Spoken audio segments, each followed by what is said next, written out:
रामकृष्ण हरी मित्रांनो. व्हिडिओ बनवण्याचं कारण म्हणजे काल मी वाल्मिक कराडच्या एन्काउंटर बद्दल खूप काही चॅनलला मुलाखत दिली आणि माझं मत मांडलं. त्यानंतर काल 14 एप्रिलच्या दिवशी माझ्यावरती गुन्हा दाखल झाला मित्रांनो, अॅट्रॉसिटी ऍक्ट. तर जे कोणी फिर्यादी आहेत, गजानन कांडकर काहीतरी फिर्यादी आहेत, शिवाजीनगर बीडचेच.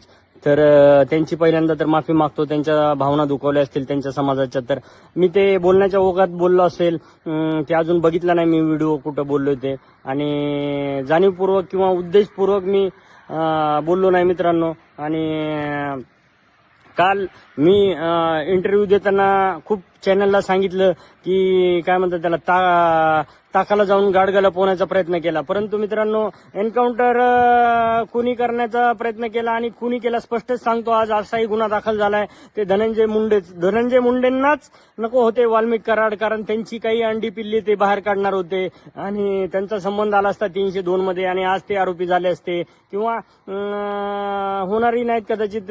त्यांना खूप सपोर्ट आहे, आपले महाराष्ट्राचे गृहमंत्री आणि सीएम फडणवीस साहेबांचा सपोर्ट आहे. ते होणारही नाही, त्यांना आरोपी केलेही नाही जाणार, तेवढे ते पुरावे दाबले गेलेले आहेत. तर मित्रांनो, कालच्या व्हिडिओ नंतर हा माझा व्हिडिओ आहे आणि आता मी वाल्मिक कराड यांच्या हत्येची सुपारी मला देण्यात येणार होती आणि ही सुपारी धनंजय मुंडे यांच्याकडून दिली गेली, असं बीडचे निलंबित PSI रणजित कासले यांनी आरोप केले आहेत.